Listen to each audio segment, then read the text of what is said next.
자, 말씀 나누죠. 비유 10번째 시간입니다. 가서 너도 이와 같이 하라. 누가복음 10장 25절에서 37절까지의 말씀 함께 봉독하겠습니다. 어떤 율법사가 일어나 예수를 시험하여 가로되 선생님 내가 무엇을 하여야 영생을 얻으리까? 예수께서 이르시되 율법에 무엇이라 기록되었으며 네가 어떻게 읽느냐? 대답하여 가로되 내 마음을 다하여 목숨을 다하며 힘을 다하며 뜻을 다하여 주 너의 하나님을 사랑하고 또한 네 이웃을 내 몸과 같이 사랑하라 하였나이다. 예수께서 이르시되 네 대답이 옳도다. 이를 행하라. 그러면 살리라 하시니 이 사람이 자기를 옳게 보이려고 예수께 여짜오되 그러면 내 이웃이 누구니까? 예수께서 대답하여 가라사대 어떤 사람이 예루살렘에서 여리고로 내려가다가 강도를 만나매 강도들이 그 옷을 벗기고 때려 거반 죽은 것을 버리고 갔더라. 마침 한 제사장이 그 길로 내려가다가 그를 보고 피하여 지나가고 또 이와 같이 한 레위인도 그곳에 이르러 그를 보고 피하여 지나가되 어떤 사마리아인은 여행하는 중 거기 이르러 그를 보고 불쌍히 여겨 가까이 가서 기름과 포도주를 그 상처에 붓고 싸매고 자기 짐승에 태워 주막으로 데리고 가서 돌보아주고 이튿날에 데나리온 2를 내어 주막 주인에게 주며 가로되 이 사람을 돌보아주라. 부비가 더 들면 내가 돌아올 때에 갚으리라 하였으니 내 의견에는 이 세 사람 중에 누가 강도 만난 자의 이웃이 되겠느냐? 가로되 자비를 베푼 자니이다. 예수께서 이르시되 가서 너도 이와 같이 하라 하시니라. 아멘. 제가 오늘 준비한 내용을 다 할 수는 없을 것 같아서 다음 주에 제가 원고를 다 나눠드리겠습니다. 오늘은 조금 연결이 되지 않을 수도 있어요. 뚝뚝 좀 제가 잘라서 갈 것이기 때문에 그러니까 정신을 잘 차리고 잘 들어주세요. 여러분이 너무나 잘 아시는 선한 사마리아인의 비유입니다. 많은 분들이 이 비유를 선한 사마리아인처럼 이웃을 잘 섬기는 사람이 되자라는 그런 교훈으로 이해를 하고 있습니다. 그런 까닭에 병원 이름도 굿사마리탄 병원, 구호단체 이름도 굿사마리탄, 사단법인 굿사마리탄, 고아원 이름도 선한 사마리아인 고아원 등등 많은 이름들이 난무하죠. 그렇게 살겠다는 것입니다. 그러나 성경에 나오는 선한 사마리아인의 비유는 선한 이웃이 되자는 교훈을 담은 비유가 아니라 너는 선한 이웃이 될 수 없다라는 정반대의 대척점의 이야기를 하고 있는 비유입니다. 완전히 엉터리로 해석들을 하고 있는 거예요. 제가 전에 수요예배 때 요한복음을 강의하면서 이 선한 사마리아인의 비유에 대해서 간단하게 개괄적인 설명을 해드렸었는데 많은 분들이 의아해 하시는 것 같아요. 그래서 제가 질문을 많이 받았는데 그래서 오늘은 구약 성경의 여러 부분과 신약의 관련 성구들을 들어서 여러분이 이해하시기 쉽게 자세하게 설명을 해드릴 테니까 한번 잘 들어보세요. 자연과 사회 그리고 인간 존재의 그 보편적 원리를 이성적이고 합리적으로 탐구하는 학문을 철학이라고 하죠. 그죠? 그래서 저는 철학하기를 아주 좋아합니다. 물론 철학이라는 독립적 학문을 좋아한다는 말이 아니라 성경이라는 테두리 안에서의 철학하기를 좋아한다는 뜻이에요. 저는 철학하기를 통해서 저의 신앙과 성경의 이해에 굉장히 많은 도움을 받아요. 그건 철학이 신학의 우위에 있다고 하는 철학이 신학을 제한한다고 하는 어떤 무식한 철학자들의 주장처럼 그런 류의 도움이 아니라 철학을 통해서 인간과 역사가 배설해 놓은 더러운 아담들의 그 궤적을 똥덩어리 같은 아담들의 궤적을 읽어낼 수 있기 때문에 저는 철학하기를 좋아해요. 그래서 예수를 알고 십자가를 아는 이들이 철학을 제대로 하다 보면 은혜의 필연성이라는 결국에 당도하게 됩니다. 제대로 철학을 하게 되면요. 그런 연유에서 제가 신학을 연구하는 데에 철학의 도움을 많이 받고 있다라고 말씀을 드리는 거예요. 제가 요즘 시간이 날 때마다 머리 식힘의 용도로 열심히 읽고 있는 철학 서적들이 현대 사상계와 현대 철학의 최고봉이라고 해도 과언이 아닌 들레즈와 가타리의 공동 집필 서적들이에요. 읽어보신 분들이 계시겠지만요. 물론 라캉이나 칼 융 같은 중간 다리들이 있지만 제 생각에 지금 사상계의 최고봉은 들레주와 가타리가 맞아요. 여러분이 아시는 것처럼 철학과 굴뚝청소부의 그 이진경 씨나 젊은이들에게 폭발적인 인기를 얻고 있는 진중권, 이종우 같은 사상가들이나 철학자들이 들레주와 가타리의 영향을 아주 많이 받은 사람들이에요. 아니, 그대로 베끼고 있는 거예요. 그만큼 현대인들에게 미치는 그들의 영향력은 실로 대단합니다. 들레주와 가타리가 공동 집필한 책 중에 천의 고원, 천개의 고원이라는 책이 있어요. 그 책에 등장하는 아주 인상 깊은 개념이 노마디즘이라는 개념이에요. 들레주의 그 개념 하나를 설명하기 위해서 이진경 씨가 그 노마디즘이라는 1000페이지 분량의 책을 썼을 정도니까 그 내용을 제가 지금 몇 줄로 간단하게 설명한다는 건 그야말로 언어도단이에요. 그래도 오늘 설교의 이해를 돕기 위해서 간단히 설명을 하자면 노마디즘이라는 것은 노마드, 즉 유목민이라는 단어에서 나온 거예요. 노마드라는 단어가 유목민이라는 단어거든요. 그러니까 정처가 없는 유목민, 그들을 노마드라고 그래요. 정처라는 것은 내가 고착되어 있는 정착되어져 있는 어떤 점을 이야기하는 거죠. 정처. 오늘도 걷는다마는 정처 없는 이 발길에서 그 정처가 나그네의 정처가 바로 그거예요. 정처가 없어야 나그네예요. 그래서 노마디즘을 유목주의라고도 해요. 이 노마드라는 단어를 프랑스의 철학자 들레즈가 차이와 반복이라는 그의 책에서 처음 사용함으로 해서 그때부터 이 노마드가 철학 용어로 사용되기 시작했거든요. 그리고 그 천의 고운이라는 그 가타리와의 공동 저서에서 아주 자세하게 풀고 있어요. 그러니까 이런 거예요. 이 세상이 전부인 것처럼, 그래서 나는 여기에 뿌리를 박아야 된다 라고 생각하는, 이 세상이 전부인 것처럼 살아가는 인간들이 만들어 놓은 사상이나 사회나 체계, 국가 이런 것들은요 곧 정형화가 되고 고착화가 되고 코드화가 되어서 곧 단단한 틀에 갇혀버리게 돼요.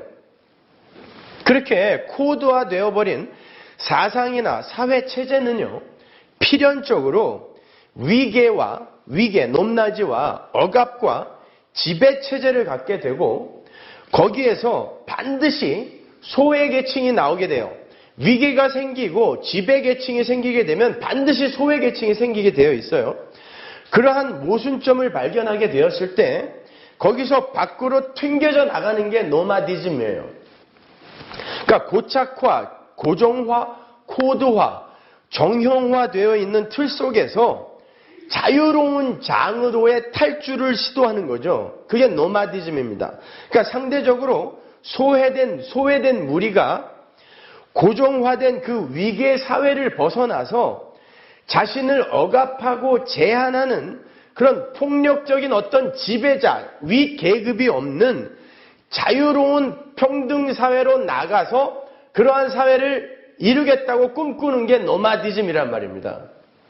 일전에 제가 버지니아 집회를 인도하기 위해서 비행기를 타고 가다가 비행기 안에 비치되어 있는 잡지 표지의 광고 문구에 노마드라는 단어가 쓰여 있어서 깜짝 놀랐거든요. 근데 자세히 보니까 바로 우리 한국의 기업인 삼성의 광고였어요. 대단하죠?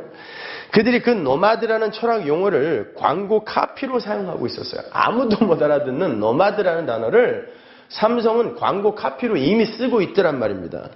그걸 보는 순간 저는 역시 삼성이라는 감탄이 절로 나왔어요. 물론 삼성이 내세우는 디지털 노마드는 들레즈의 그 노마드 사상과는 그 깊이에 있어서 거리가 좀 있는 것이었지만 그래도 당대 최고의 철학 사상을 노트북 광고에 사용하는 것을 보고 거대 자본이 철학을 점령해서 그걸 경영에 이용하고 있다는 것을 생각하면서 한편으로는 놀라움을 금치 못하면서 한편으로는 소름이 끼쳤어요.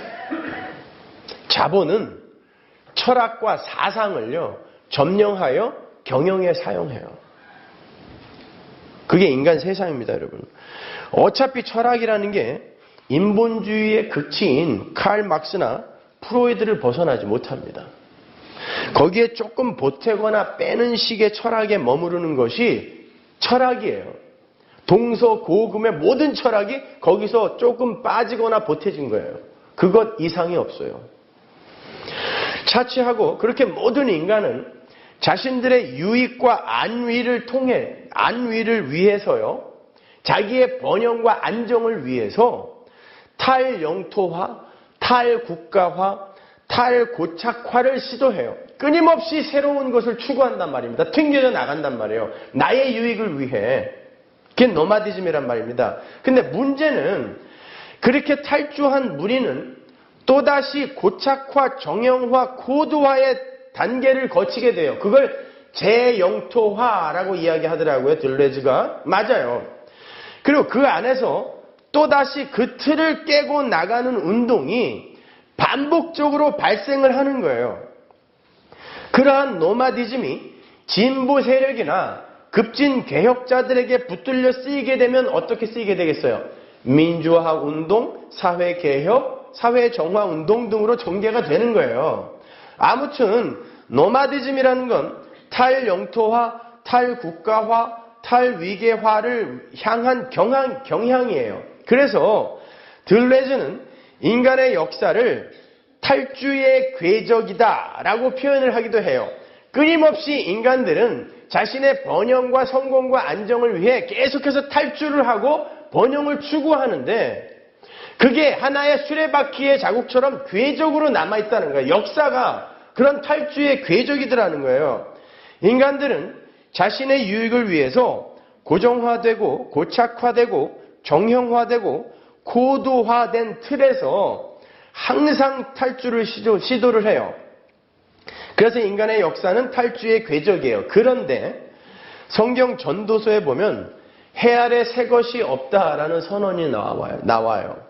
마치 사람들의 패션이 끊임없이 새로운 것을 내어놓는 것 같아도 결국은 돌고 돌다가 볶고 원래의 자리로 돌아오는 것처럼 인간들의 탈영토, 탈국가의 시도, 즉 탈주의 궤적은 수레바퀴처럼 돌고 돌면서 항상 같은 궤적을 답습해요. 똑같은 길을 답습합니다. 그건 인간의 삶의 목적이 나의 영광 챙기기, 나의 유익 챙기기라는 한 가지에 집중되어 있기 때문에 그래요. 그것에서 벗어난 인간은 단 한 사람도 없어요. 단 한 사람도 없어요. 그래서 그들이 내어놓은 탈주의 궤적은 항상 똑같아요. 똑같은 궤적을 돌고 돌고 돌아요. 순환합니다.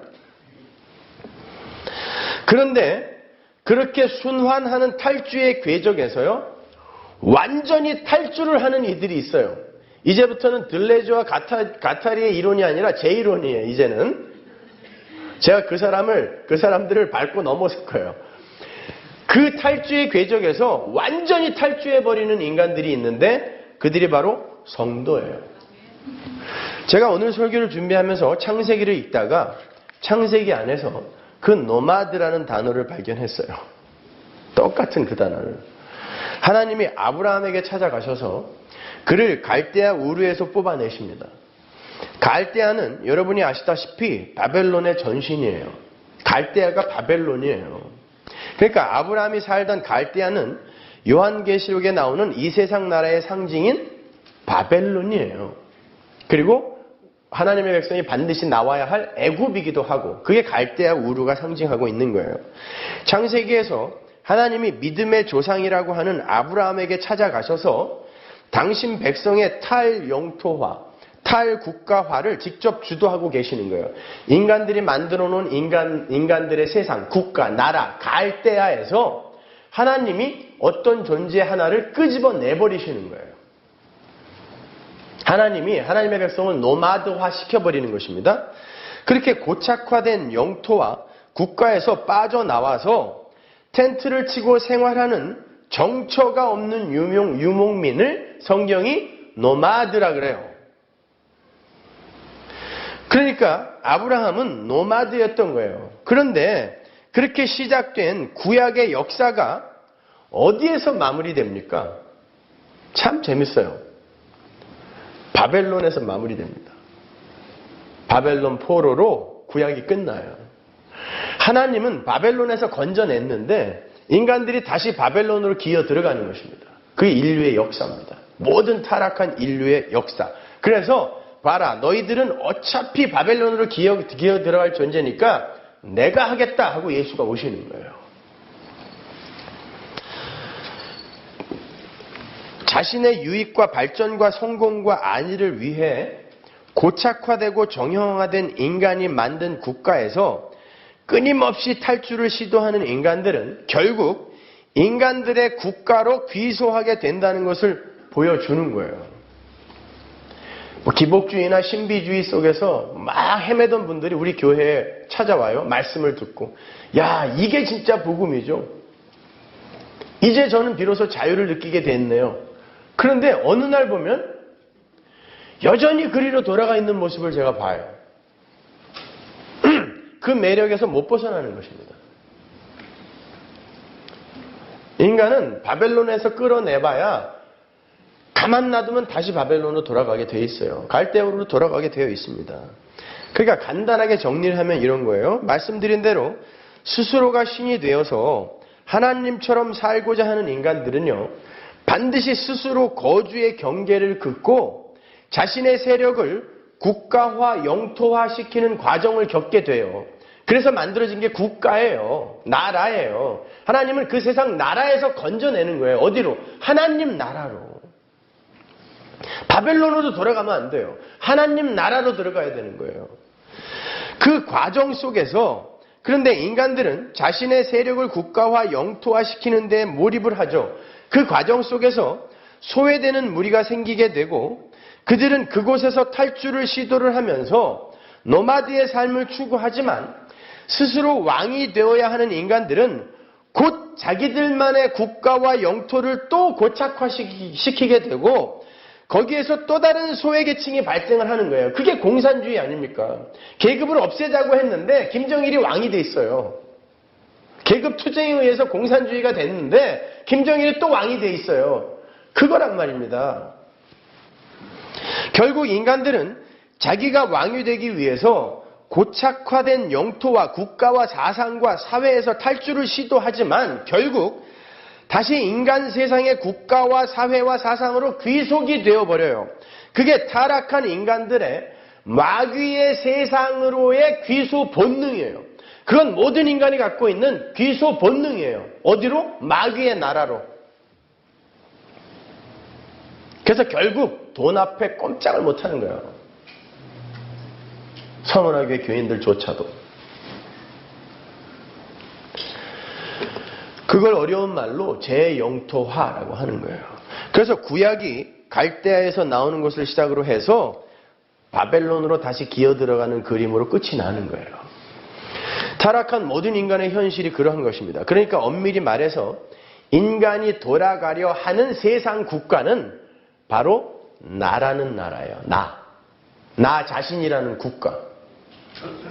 그게 제거되지 않는 한 모든 인간은 항상 바벨론으로 돌아갈 수밖에 없어요. 그게 나거든요. 내 옛사람. 그게 국가예요. 인간이 고착화하고 정형화하고 코드화해버리는 나라는 국가. 그리로 돌아가는 거예요. 그런데 그러한 무리들 중에서 하나님의 편애를 받는 이들이 있어요. 그들은 하나님에 의해서 진짜 노마드가 됩니다. 그들은 이 땅의 나라에서 정착을 할 수가 없어요. 백마를 타고 철장을 드신 하나님께서 그들을 태운 말들의 채찍을 내려치시면서 이 세상의 장막을 칠 수 없게 만들어버려요. 정신이 없게 만들어버려요. 그래서 그들은 절대 자기 자신이라는 나라로 돌아갈 수가 없습니다. 성도는 예수를 믿는 순간부터 옛사람이라는 자기 속의 나라가 하나님에 의해 그분의 은혜에 의해 계속 파괴가 되어버려요. 그걸 자기 부인이라고 하는 거예요. 그래서 성도들은 돌아갈 나라를 계속해서 상실해가는 경험을 해요. 그걸 고난이라고 합니다. 그 과정을 신앙생활이라고 불러요. 그래서 갈대아 우르에서 뽑혀 나온 하나님의 백성들은 갈대아 우르를 나선 아브라함이 다시 갈대아 우르로 하란에서 문기적거리고 있을지언정 갈대아 우르로 못 돌아가는 것처럼 또다시 바벨론으로 돌아갈 수가 없어요. 예수를 믿는 순간부터 나라는 이기적 나라는 이기적 국가는 계속 부인이 되고 부정이 되는 과정을 겪다가 결국에는 완전히 멸망을 해버린단 말입니다. 그게 옛사람의 소멸이에요. 애굽에서 뽑혀나온 이스라엘 뒤를 홍해가 닫아버린 게 바로 그 이야기인 거예요. 못 들어가게 하는 거예요. 못 돌아가게. 헤엄쳐서 갈 거리가 안 돼요. 40몇 마일이 되기 때문에 닫아버리는 거예요. 열어줬다가 건너갔더니 확 닫아버려요. 왜? 못 돌아가게. 여러분은 못 돌아가야 돼요. 여러분이 거기서 나와서 다시 돈과 명예, 세상의 인기, 그리로 돌아간다면 여러분 홍해 건넌 사람 아니에요. 개런티하고 말씀드릴게요. 그 사람 복음 깨달은 사람 아니에요. 아는 척하는 거예요. 지금요. 그냥 아는 척하는 거예요. 절대 그리로 못 돌아가게 돼 있습니다. 헤엄쳐서 못 돌아가요. 자, 애굽에서 그렇게 나온 이스라엘은 광야를 거쳐 가나안으로 향해 한 발 한 발 가야 돼요. 가기 싫어 죽겠어요. 다시 돌려보내주세요 라고 원망과 불평과 소원이 나오는데 안 돼요. 계속해서 가던 길을 가야 돼요. 부추와 마늘, 고기 그리워요. 안 돼요. 메추라기와 만나로만 만족하고 가야 돼요. 부추와 마늘, 고기 안 줬어요.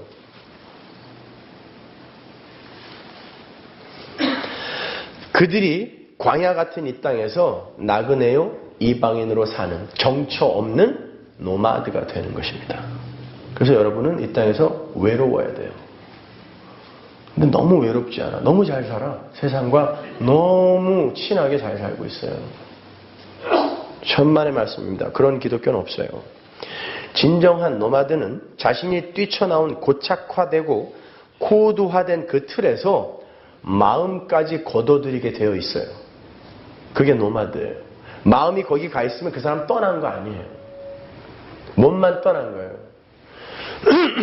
그러니까 제 견해로는 탈영토, 탈국가를 시도한 자가 또다시 재영토화 작업에 몰입하게 되는 것을 진정한 노마디즘이라고 할 수 없다라는 거예요. 그게 철학의 한계입니다. 그건 세상에 고착화된 정착민이 잠시 출장을 가거나 이사를 갈 때의 움직임일 뿐이에요. 마음은 거기 있어요. 그 정처에 있다니까요. 정처가 없어야 되는데 정처가 있어요. 그리고는 잠시 출장 갔다 와요. 그리고는 자기가 나그네래. 이방인이래요. 천만의 말씀, 순사기꾼들인 거예요. 그래서 들레즈가 그걸 선과 점의 개념으로 잘 설명하는데요. 여러분 정착민은요. 인생이 이 세상에 정착이 되어야 되기 때문에 자기 인생에 다가오는 수많은 점들이 있죠. 사건들, 상황들, 경험들 이런 점들을 이 점들에 자기가 왔다 갔다 하는 그러한 움직임을 종속시켜요. 그래서 그 정처가 이 땅에 있는 세상 사람들은요. 움직이기는 해요. 나그네처럼 왔다 갔다 흉내는 내는데 결국 그들의 움직이는 선은 자기들의 정처에 종속이 되는 거예요. 그러나 진짜 노마드들, 하나님의 백성들은 갈대아 우르에서 출발하여 모리아로 가야 돼요. 그래서 하나의 선으로 그의 인생이 쭉 연결이 되는데 그 선에 자기들이 인생 동안에 겪게 되는 점들이 있어요. 사건들, 현실들, 상황들 이런 점들이 있거든요. 하나님의 백성들, 진짜 노마드, 진짜 유목민들은 이 선에 관심이 있기 때문에 어디서 나와서 난 어디로 간다라는 이 선에 진짜 그 유목 생활에 관심이 있기 때문에 이 점들에는 관심이 없어요. 그래서 이 점들이 진짜 유목민은 이 점들이 나의 현실과 나의 상황들이 이 선에 종속이 돼요. 그래서 그 사람들은 이 세상에서 겪는 내 현실이나 내가 겪는 사건들이 이 선의 종속이 되기 때문에 여기에 별로 관심이 없는 거예요. 그러나 정처가 이 땅에 있는 이들은 쇼하는 인간들 있잖아요. 나는 나그네예요, 이방인이에요 하면서 마음은 여전히 이 땅에 있는 이들은 그 점들이 그 사람들의 가치예요. 그리고 움직여가는 그건 그냥 이 점들의 종속이 되는 거예요. 그러니까 이 사람들에게는 신앙생활이 아무 의미가 없어요. 제가 딱 맞췄죠. 신앙생활이 아무 의미가 없어요. 결국 그의 목적은 돈이에요. 결국 그의 목적은 명예입니다. 그게 가짜예요. 근데 대부분의 교회는 다 그리로 따라가고 있어요. 하나님의 선에는 관심이 없고 그 점들에 집착하고 있다니까요. 그래놓고 나그네래요. 무슨 나그네가 그런 나그네가 있습니까? 잠시 출장 중인 거예요. 그건요. 이사 가는 중이에요. 또 다른 정처로. 그게 인간 세상의 노마디즘입니다, 여러분. 자, 그러한 진짜 노마드의 전형이 아브라함이에요. 아브라함은 바벨론에서 끌려 나온 후에 모리아산이라는 목적지를 향해 끊임없이 흘러야 돼요. 그게 노마드예요. 그 하나님의 노마드가 모리아산으로 가는 여정 동안에 수많은 사건과 사고들이 있었어요. 그에게도 현실이라는 것이 있었단 말입니다. 그러나 그 모든 것들은 아브라함의 모리아산을 위해 도구요 방법으로 잠시 쓰였던 거예요. 우리는 아브라함의 삶을 평면에 놓고 딱 볼 수 있죠. 그죠? 성경에 다 기록되어 있으니까. 그가 어디에서 어디로 갔어요? 갈대아 우르에서 모리아로 간단 말입니다. 그 중간의 일들이 여러분에게 무슨 의미가 있어요? 별 관심 없죠? 거기에 대해서. 아브라함이 모리아산에 서서 아들의 심장에 칼을 꽂았다라는 게 중요한 거예요. 하나님은 그를 그리로 데려가기 위해 수많은 사건과 사고들을 막 허락하셨어요. 근데 아브라함은 그런 갈대아 우르에서 모리아라는 큰 선 안에 그 점들이 그에게 다가온 점들이 그냥 그 선에 종속되어 있다는 것을 알았기 때문에 그 점에다가 아무런 가치 부여를 하지 않을 수 있었던 거예요. 그게 하나님의 백성입니다.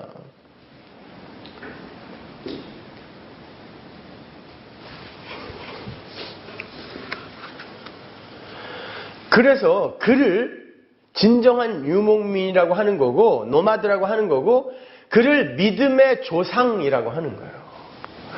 믿음을 가진 모든 인간이 그렇게 살아야 된다는 거예요. 하나님의 계획인 그 선 안에 자기의 현실이라는 점들을 종속시키면서 사는 거예요. 들레즈의 철학을 신학으로 이렇게 푼 사람이 없어요. 여러분, 믿음의 조상이라는 말은 믿음에 의해서 하나님의 백성으로 완성이 되는 사람의 표본이란 뜻이에요. 아브라함은 갈대아 우르에 사는 정말 형편없는 우상 장사꾼이었어요. 그 시대에 가장 형편없는 사람이었다는 뜻이에요. 우상을 섬기는 정도가 아니라 우상 장사였다니까요. 그에게서 우상들이 쏟아져 나온 거예요. 하나님이 욥 찾아갔으면 어떡할 뻔했어요. 그 당시에 아브라함과 동시대 사람인 욥.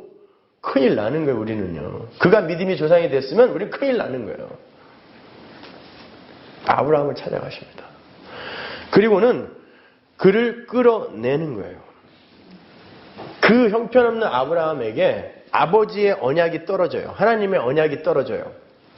하나님의 언약은 다른 말로 하나님의 믿음이라고도 해요. 하나님의 믿음. 그걸 객관적 믿음이라고도 하는데, 예를 들어서 아빠가 아이에게 아빠는 너를 믿는다 라고 했을 때 아빠의 그 믿음 안에는요 기대와 소원이 들어있죠. 아빠는 널 믿는다. 조가 PGA에서 우승할 걸 믿는다. 자, 아빠가 믿었어요. 거기에는 기대와 소원이 들어가 있는 거예요. 그런데 그 아빠는 무엇이든지 이룰 수 있는 전지전능한 아빠예요. 그때 그 아빠의 믿음은 아이를 반드시 자신의 기대와 소원대로 완성시켜내고야 말아요. 왜? 그게 아빠의 소원이니까. 그걸 아버지 하나님의 믿음이라고 하는 거예요. 하나님의 계획, 기대, 소원. 그게 하나님의 믿음이에요. 원래 믿음은 그것밖에 없어요. 그 믿음이 우리를 끌고 가는 거예요. 거기에서 우리의 주관적 믿음이 나왔다 들어갔다 나왔다 들어갔다 하는 거예요. 늘 믿음이 발휘되지 않잖아요. 그죠? 그러니까 내 믿음은 없는 거예요. 엄밀히 말하면 하나님 아버지의 믿음이 나를 끌고 가는 거예요. 그걸 확신하는 자가 구원의 확신이 있다고 하는 거예요. 그러니까 그 아버지의 믿음은 난 널 믿는다라는 아버지의 믿음은 아버지의 언약, 약속을 함의하고 있는 거죠. 난 널 이렇게 만들고 말 거야 라는, 그렇죠? 그래서 하나님의 믿음을 하나님의 언약이라고도 하는 거예요.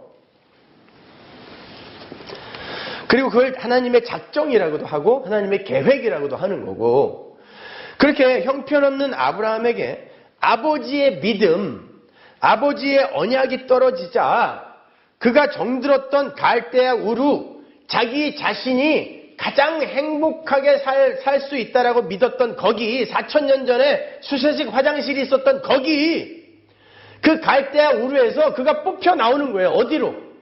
화장실 갈 때마다 땅을 파야 하는 광야로. 수세식 화장실에서 화장실 갈 때마다 삽을 들고 가야 하는 광야로 뽑혀 나오는 게 신앙생활입니다. 인정하고 싶지 않죠? 그러면 빨리 절로 가라니까요. 달마사로. 거기는 여러분이 원하는 거 해줘요.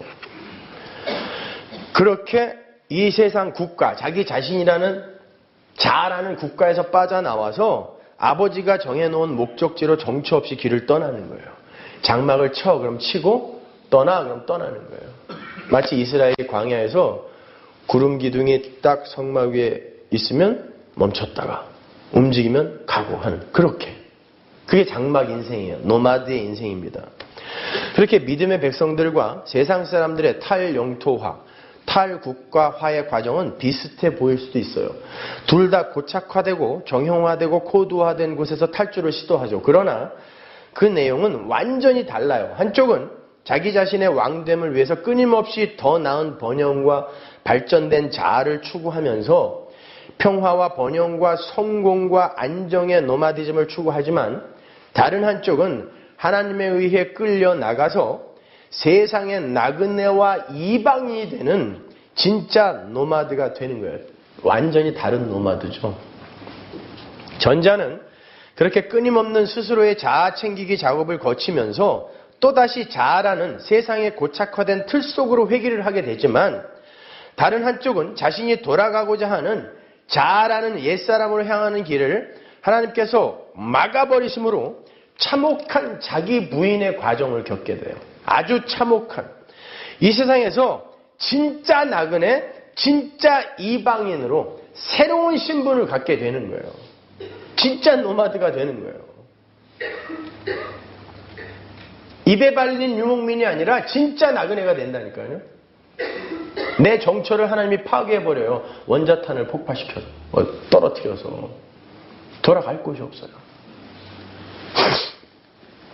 그래서 여러분의 인생이 이렇게 이력편주 같은 거예요. 폭풍 속의 이력편주. 어디로 가야 할지 모르겠어. 올라가면 또 밀고, 올라가면 또 밀고. 나그네예요. 이방인이에요. 여러분이 자꾸 이 세상에 뿌리 박으려고 하기 때문에 하나님 미는 거예요. 자, 그게 성경에 나오는 노마드고 하나님 백성들의 노마디즘입니다. 그렇게 하나님의 믿음은 하나님의 백성을 이끌어서 결국에는 자신을 완전히 죽이는 절대 순종의 자리에 세우세요. 그 자리가 바로 모리아산의 아브라함의 자리예요. 자신의 세상 왕노릇을 위해서 우상까지 만들어 팔았던 아브라함이 결국 모리아산에서 100세에 낳은 아들, 40세에만 낳아도 그 아들은 내 신이에요. 근데 100세에 낳았다고 생각해 보세요. 손주들 있으시죠, 여기? 그 손주들이 어때요? 주머니에다 넣고 다니고 싶으시죠, 아주? 상상을 초월한대요. 할아버지, 할머니의 손주에 대한 사랑을요. 근데 100세의 아들을 낳았어요. 그건 자기의 심장보다 더 귀한 심장을 갖고 있는 어떤 존재라는 뜻이에요. 그 심장에 칼을 꽂는 것입니다. 그건 그 자아가 죽는 거예요. 아브라함이 죽는 겁니다. 그 자리에서. 그게 자기라는 국가에서 빠져나오는 노마드의 결국이에요. 우리는 그 자리로 가는 것입니다, 여러분. 나에 대한 신뢰를 완전히 내려놓는 거예요. 뭔가 괜찮은 사람으로 업그레이드 되어지는 게 아니라 내가 완전히 죽어버리고 죽은 흙이 되어버리고 그걸 하나님 앞에 인정하고 하나님 마음대로 하세요.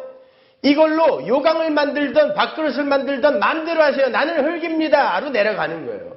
그게 순종이에요. 그게 하나님 절대 의존의 자리인 것입니다. 성도는 그 자리로 내려가는 거예요, 여러분.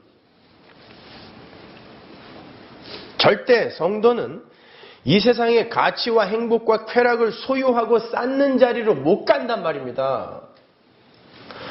그런데 그러한 아브라함의 신앙 여정은 순전히 하나님의 주권과 하나님의 믿음, 하나님의 은혜의 왕노릇에 의해 주도된 거잖아요. 아브라함은 실수와 실패와 미성숙과 어리석음을 폭로당하면서 그저 하나님께서 이끄시는 대로 쫓아갔더니 모리아산에 서 있었어요, 자기가. 그가 뭘 열심히 노력해서 된 게 아니라 하나님이 끌고 가는 그 길을 쭉 선으로 쫓아갔더니 많은 점들을 거치면서 그 점들이, 선에 종속되어 있는 점들이 그를 모리아산으로 몰고 가더라는 것입니다. 그게 성도의 인생이어야 돼요. 그러니까 아브라함의 모리아산은 하나님의 믿음이 만들어낸 열매인 거죠. 아브라함이 한 게 없잖아요. 그래서 그가 믿음의 조상이거든요. 그러한 하나님 측에서의 열심을 알기 쉬운 그림으로 그려놓은 게 모리아산의 여호와 일의 사건인 거예요. 자기를 죽일 나무를 메고 이삭이 자기를 불태울 번제할 나무를 짊어지고 올라갔잖아요. 이삭이. 자기를 죽일 나무를 짊어지고 산을 오르는 한 청년이 있어요. 누가 떠오르시죠? 자기를 죽일 나무를 짊어지고 산을 오르는 한 청년이 있단 말입니다. 자기를 번제물로 드리겠다는 아버지의 말에 충분히 이 잔을 내게서 옮겨주세요 라는 거부의 의사를 표현할 수 있는 그런 나이의 청년이었어요. 아브라함은 완전히 꼬부랑 할아버지였단 말입니다. 밀어버리고 도망가면 돼요. 이삭의 뜻이 그걸로 결정이 되었다면. 근데 이 잔을 내게서 옮기시옵소서가 이삭의 마음이었지만 이삭은 그래도 아버지의 뜻대로 하옵소서라고 아버지의 오라를 받았단 말입니다. 그게 예수인 거예요. 그 예수의 심장에 아버지가 칼을 꽂은 게 십자가입니다. 그런데 이삭은 살아났잖아요. 왜? 어린 양 때문에. 하나님이 준비한 어린 양 때문에. 그렇다면 보세요. 아브라함이 거기서 지금 진짜 구원을 받게 되는 건데 아브라함이 어떤 경로를 통해 구원을 받는 거예요?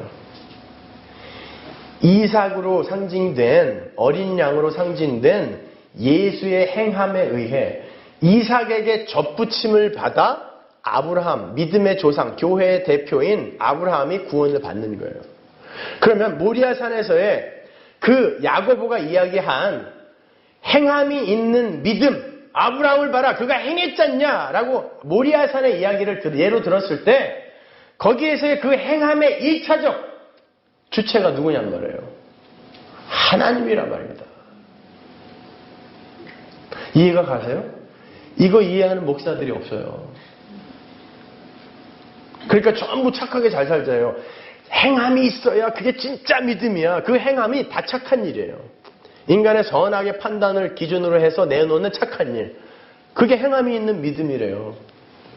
야고보는 그 이야기 하는 게 아니에요. 이삭이라는 존재에 의해, 약속의 후손에 의해 이 우상의 희생의, 이 이삭의 희생의 접붙임을 받아 살게 되는 아브라함의 이야기, 그게 행함인 거예요. 그런 행함이 없는 믿음은 가짜다라는 거예요. 이해가 가세요? 그렇게 이해하고 야고보서를 다시 읽어보세요. 여러분 여태까지 성경을 헛보신 거예요. 야고보서 잘 보시면 그 안에 예수님의 산상수훈이 조금 다른 표현으로 다 들어가 있어요. 온 율법을 지키다가 하나 거치면 다 어긴 거다. 이게 뭐예요? 나는 율법을 완전케 하러 왔다죠. 비방하지 마라, 혀를 제어하라, 비판하지 말라. 성결, 온유, 화평 다 나와요. 그런데 예수 그리스도의 산상수훈은 예수님이 다 대접하신 거야. 황금률. 우리를 먼저 대접하신 거야. 율법을 온전케 하신 그분이 우리를 먼저 대접하신 거야. 그래서 우리에게 믿음이라는 대접을 끌어내신 거야 라고 이해하면서, 그것도 불과 2주 전에 이해한 거죠. 그러면서 야고보서의 그 산상수훈의 내용은 다 우리가 해야 할 것으로 오해하는 거예요. 예수가 하신 일이 이건데 너희들 어떻게 할 거야? 라고 물으시는 거예요. 이거 하나하나 다 내놓지 못하면 니네 행함 없는 믿음으로 간주해서 다 죽여버릴 거야가 아니에요. 그러면 거기에다가 100개 중에 99개 지키고 하나 못 지키면 다 못 지키는 거야? 이 말 넣으면 안 되죠. 어떻게 그걸 행해요? 누가? 어느 누가? 아무도 못한단 말입니다. 그거는. 그게 예수가 한 거란 말이에요.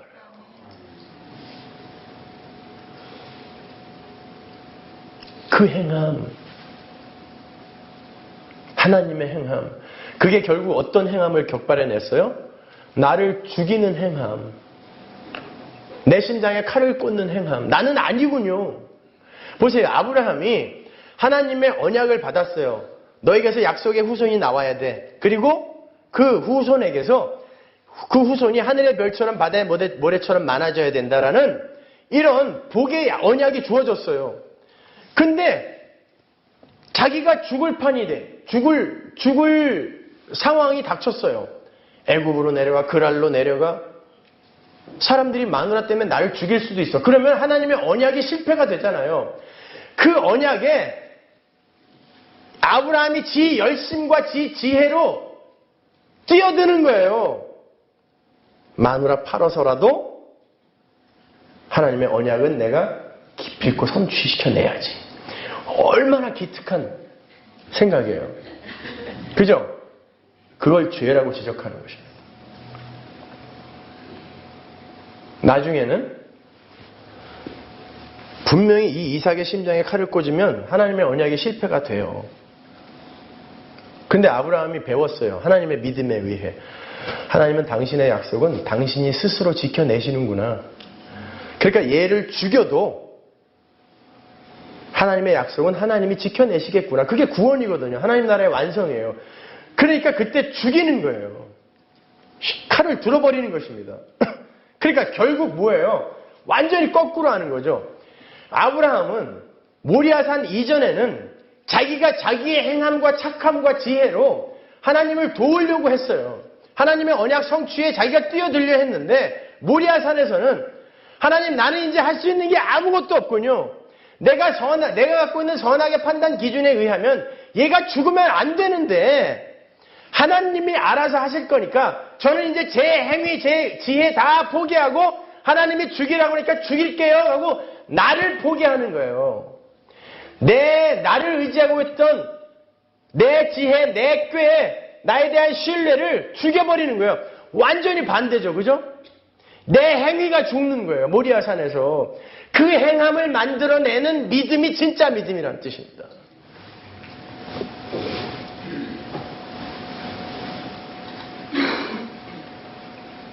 그게 야고보서예요. 자, 여러분, 우리는 하나님의 그 구원의 여정에 단 1%도 우리의 노력과 열심을 보탤 수가 없어요. 하나님이 다 해주세요. 그리고 우리를 죽여가시고 우리가 죽어가면 죽어갈수록 내 안에 새 생명으로 뚫고 들어와 버린 예수가 드러나는 거예요. 그래서 진짜 착함이 나와요. 그래서 부활절이라는 건요, 우리가 완전히 죽는 날이어야 돼요. 달걀 까먹으면서 축제하는 날이 아니라 나는 오늘 완전히 죽었군요가 부활절이어야 돼요. 그래야 새 생명으로 완성이 되는 날이란 말입니다. 이게 어린 양의 혼인 잔치의 모형이거든요. 거기서 여러분은 완전히 죽어야 돼요. 내 심장에 칼을 꽂는 그날이라니까요. 내 옛사람의 심장에.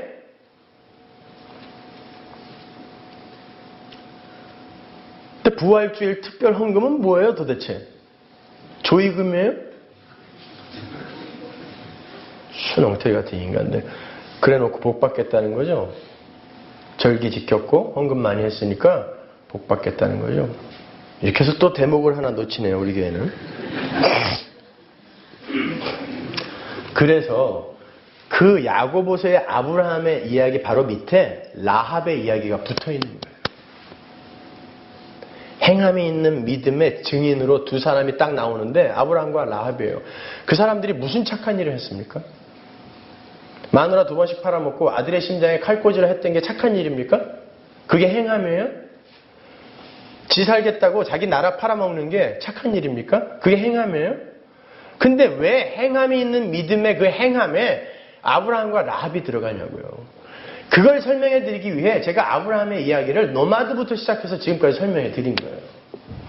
그건 하나님의 행함이란 말입니다. 라합의 이야기 마찬가지예요. 기생 라합은 애굽이 하나님에 의해 완전히 박살나고 거기에서 하나님의 백성이 끌려 나왔을 때에 그때부터 이 여자가 창녀가 당시에 사람 취급도 못 받던 창녀가 하나님을 두려워하고 있었어요. 그런데 기다리고 있었어요. 그게 어떻게 가능해요? 자기가 속한 나라를 멸망시키러 오시는 거예요, 지금. 그런데 그 나라를 기다리고 있는 한 여자가 있어요. 창녀예요. 그리고는 그 하나님이 자기가 속한 그 나라를 멸망시키는 게 당연하다고 여겨요. 그래서 그분이 보낸 하나님의 사자를 숨겨주는 거예요. 빨리 멸망시키세요. 그리고 나는 당신이 섬기는 그 하나님의 나라로 편입시켜주세요. 이게 살려주세요예요. 나는 이 땅에 대해서 죽을 거예요. 자기가 속한 나라를 하나님께 팔아먹어버리는 거예요. 여러분의 돈, 명예, 인기에 대한 마음을 하나님께 팔아먹어버리는 거예요. 노마드가 되어버리는 것입니다. 그리고는 그분의 나라로 나를 편입시켜버리는 것입니다. 자기를 죽이러 오는 하나님의 그 진노를 기다리는 한 인간이 있었어요. 예수입니다. 예수는 하나님이 죽인 거예요. 창세전에 너 내려가서 죽어. 내가 죽일 거야. 십자가에서 죽일 거야. 내려가. 그 하나님을 기다리는 한 인간이 있었어요. 그리고는 모든 이 하나님의 백성들의 대표로 자기가 이 세상 나라에 대해서 죽어버려요. 이 나라를 아주 기각시켜버려요. 부정해버려요. 그리고는 하나님 나라로 먼저 가버렸어요. 라합이 가나안에 가장 먼저 들어간 사람이란 말입니다. 하나님 나라로 가장 먼저 편입된 사람이 라합이에요. 그 창녀 라합에게 이스라엘의 운명이 달려있어요. 이 여자가 신고하면 죽는 거예요. 이 창녀 라합에게 이스라엘 광야에서 문제만 일으켰던 라합이 접붙임을 받아 살아나는 행함, 예수의 행함, 그 행함이 있는 믿음이 진짜 믿음이라는 것입니다. 그리고 결국 라합은 자기가 속한 세상에 대해서 죽어버리는 거예요. 아브라함이 이삭의 가슴에 칼을 꽂은 것처럼 나라는 자라는 국가에 대해 죽어버리는 것입니다. 그게 행함인 거예요.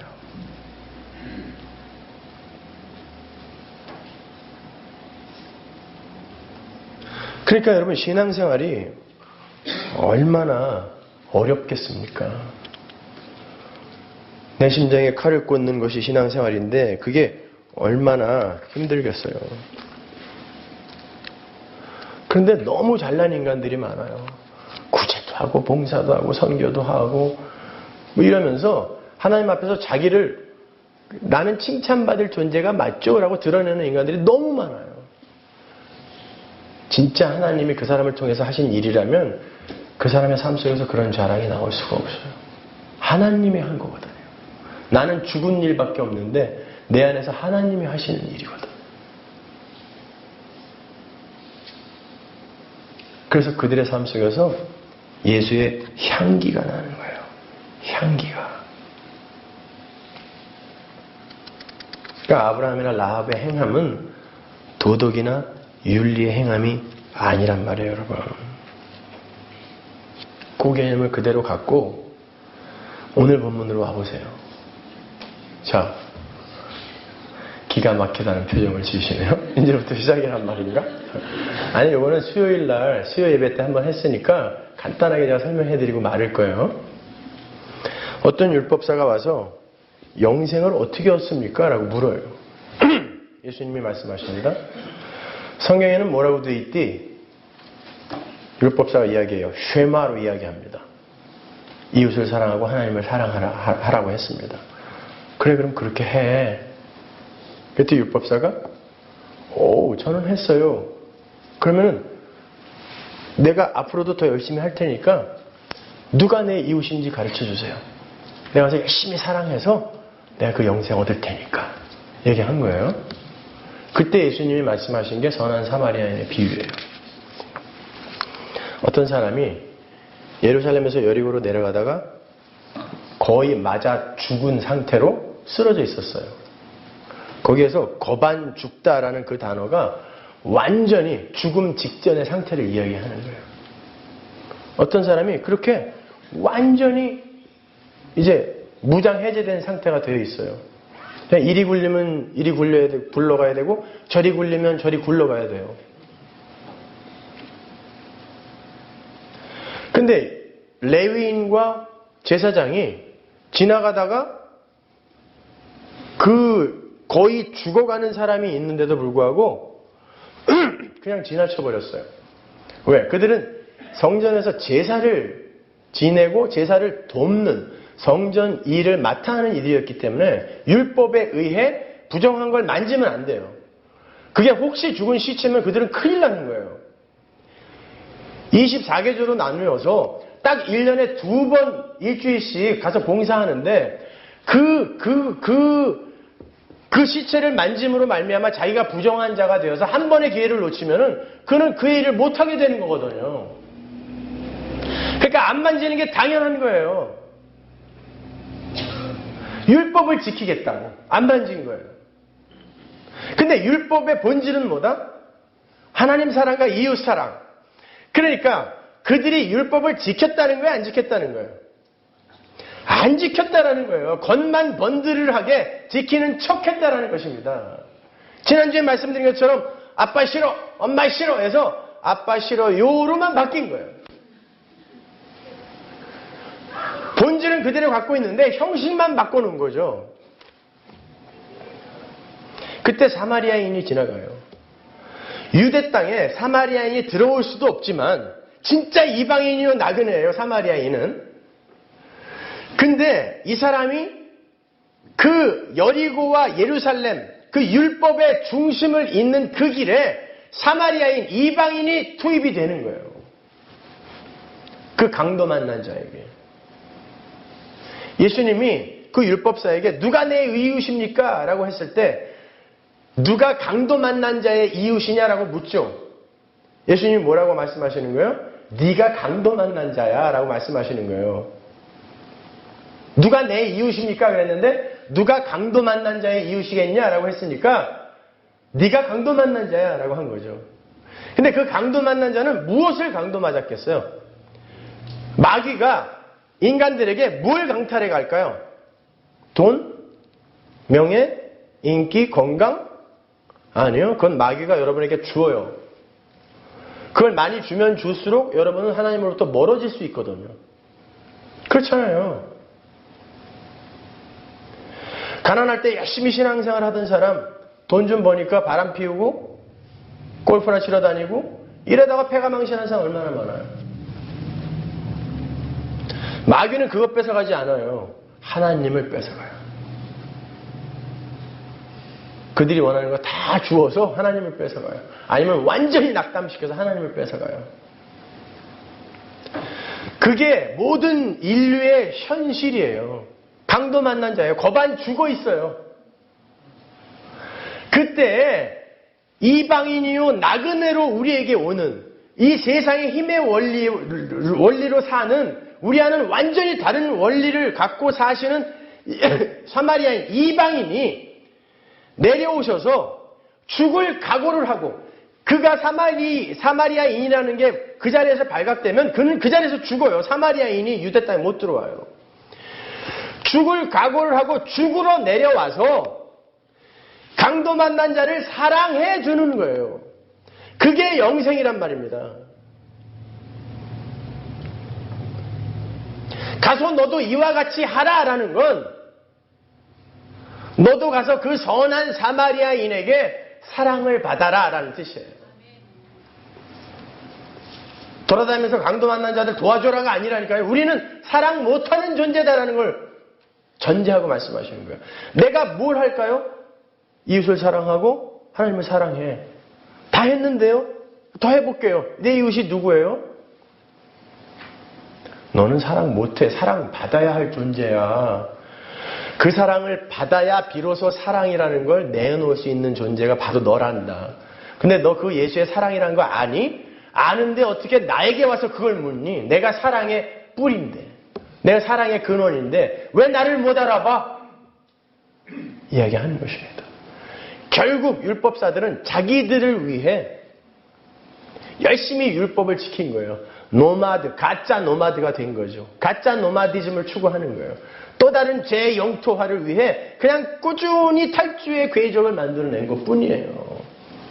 그게 이 세상의 역사예요. 똥덩어리 같은 이 세상의 역사.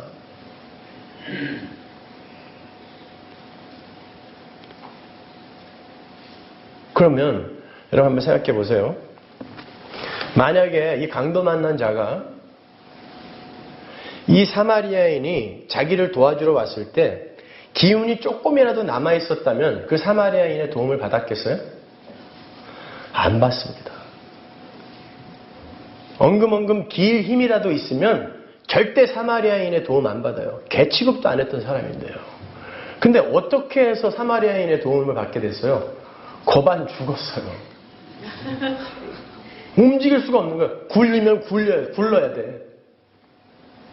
부축하면 그냥 거기에 의지해서 가야 돼요. 그 상태가 되어야 하나님의 사랑이 부어져요. 그래서 여러분이 구원을 받고도 거반 죽는 상태로 끌려가는 거예요. 안 죽었거든요. 다 살아있어. 시퍼렇게. 펄떡펄떡 뛰고 있으니까 사마리아인이 와서 야, 섬겨야 돼. 용서해줘야 돼. 자기 부인해야 돼. 너는 아니야. 죽은 흙이야. 그러니까 내가 왜 아니야. 확 그냥 뭐 이러니까 어떻게 해야 돼요? 도와주려면 죽여야 되는 거예요. 거반 죽여야 되는 거예요. 그러니까 여러분의 인생이 반 죽는 인생인 거예요, 지금. 그러니까 죽고 가는 거예요. 죽어가는 거예요, 지금. 그걸 신앙생활이라고 그래요. 누가 예수 믿으면 건강해지고, 누가 예수 믿으면 잘 되고, 누가 예수 믿으면 성공한다 그래요. 천만의 말씀이에요. 마태복음 19장에도 똑같은 인간이 나오죠. 부자 청년. 어떻게 해야 내가 영생을 얻습니까? 똑같이 물어봐요. 율법 지켜. 다 지켰는데요? 진짜? 그러면 네가 갖고 있는 소유를 다 팔아서 가난한 사람들에게 나눠줘. 이게 뭐예요? 이웃 사랑이잖아요. 그랬더니 생각 좀 해보고요. 그러더니 그건 안 되겠네요 하고 가버렸어요. 보세요. 10계명에 계명을 다 지켰다고 하는 그 청년이 무슨 계명을 지켰다는 거예요? 10계명의 첫째 계명이 뭐죠? 하나님 이외에 우상을 섬기지 말라예요. 예수님이 지금 율법을 다 지켰다고 하고 있는 그 청년에게 10계명의 첫째 계명을 들이밀고 있는 거예요. 맘모나스, 맘몬, 신의 이름이거든요. 돈이에요. 재물과 하나님 둘을 딱 들이밀면서 하나님 택할래, 맘몬 택할래. 하나님 택할 거면은 이거 다 가난한 사람한테 줘버려. 하나님을 택한 자들에게서 나오는, 하나님을 사랑하는 자들에게서 나오는 이웃 사랑인 거예요, 그게. 그랬더니 그건 안 되겠는데요? 너는 십계명의 첫째 계명도 못 지키고 있잖아. 그리고 율법의 본질이 하나님 사랑과 이웃 사랑이야. 근데 네 삶 속에서 그게 지금 나오고 있니? 한번 봐라. 안 되잖아요. 가는 그 청년 뒤에다 대고 예수님이 뭐라 그럽니까? 사람으로는 할 수 없으나 하나님을 하신다. 하나님의 행함에 의해 구원을 받아야 되는 거예요. 그게 영생입니다. 그게 야고보서에서의 행함이 있는 믿음인 거예요. 근데 그 행함을 할 수 있는 존재가 아무도 없기 때문에 예수가 우리의 삶에 가입하셔서 철장으로 두들겨 패며 반 죽여놓고 있는 거예요. 그리고는 내 사랑을 받아라. 그 사랑을 기다리는 자가 성도예요. 그게 잘 안 될 때 눈물 흘리며 기도하는 자가 성도예요. 그러니까 우리의 기도의 내용은 전부 뭐여야 돼요? 죽여주세요.